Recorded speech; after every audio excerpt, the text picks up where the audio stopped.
Welcome sa Durs TV. Kung interesado ka sa ganitong news, huwag kalimutang isubscribe ang ating YouTube channel. Maraming salamat! Welcome po ulit sa ating panibagong update tungkol sa Kim Pao. Ihahatid ko po sa inyo ang pinakabago at pinaka-latest na mga kaganapan tungkol sa kanila.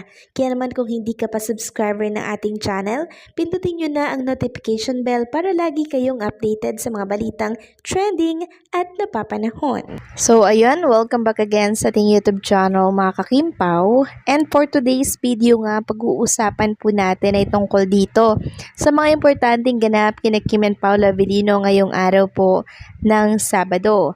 So si Kim and Paolo Abilino ay andirito po sa SM City, Batangas. So bali dalawang mall ang pupuntahan nila ngayong araw.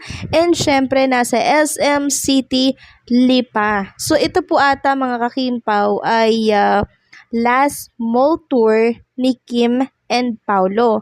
So nakakasad bigla, 'di ba? Kasi biglang last na mall tour po nila ito or mall show para i-promote itong My Love Will Make It Disappear kasi nga po 4 days to go na lang My Love Will Make It Disappear na mga kakimpaw.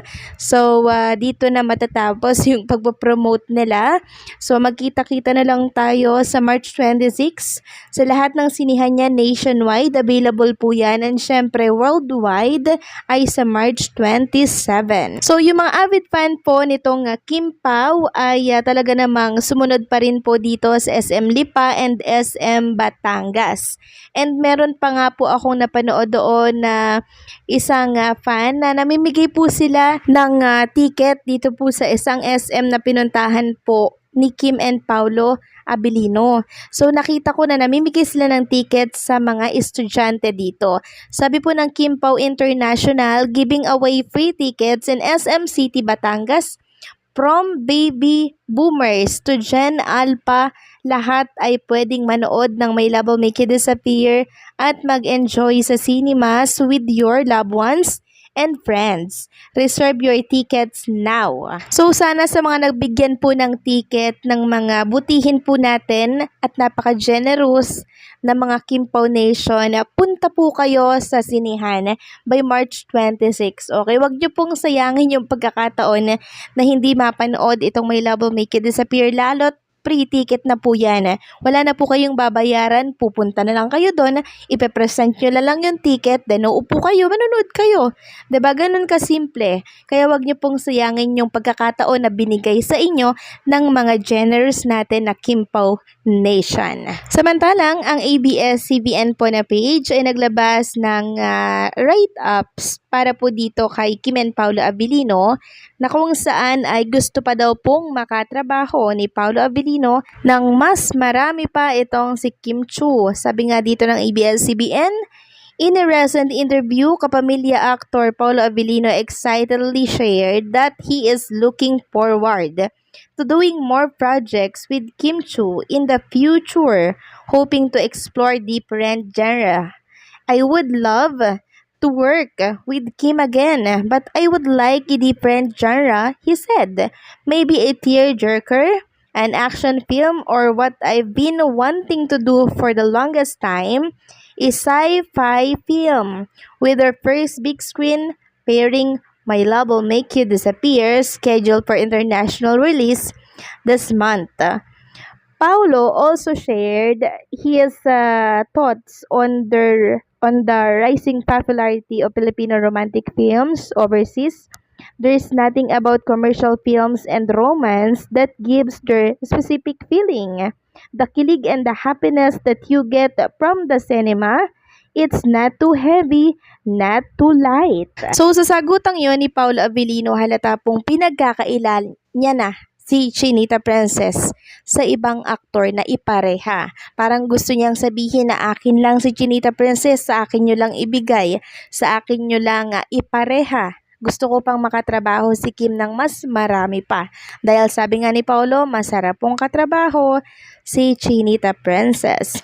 Samantalang pag-usapan naman natin ang tungkol dito sa picture po kasama si Direk Chad Bibidanes and yung mga cast po no, ng My Love Will Make It Disappear and si Kim and Paolo Abilino. So di ba na-topic na natin ito kanina? So eto po yun mga kakimpaw. Si Paolo po Abilino ay nag-kiss sa hair ni Chinita Princess. So napanood ko po yung video nito mga kakimpaw. And meron palang mga fans dun sa gilid na inuudyukan po si Paolo Abilino na kiss. Kaya ang ginawa ni Paolo Abilino habang nagpipicture, sumegway siya ng kiss sa buhok po ni Kim Chu. After nun, sigawan po yung mga fans, no?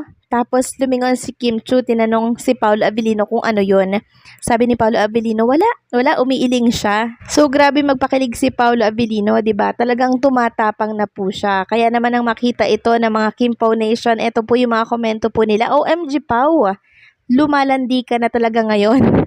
Grabe naman yung lumalandi, no?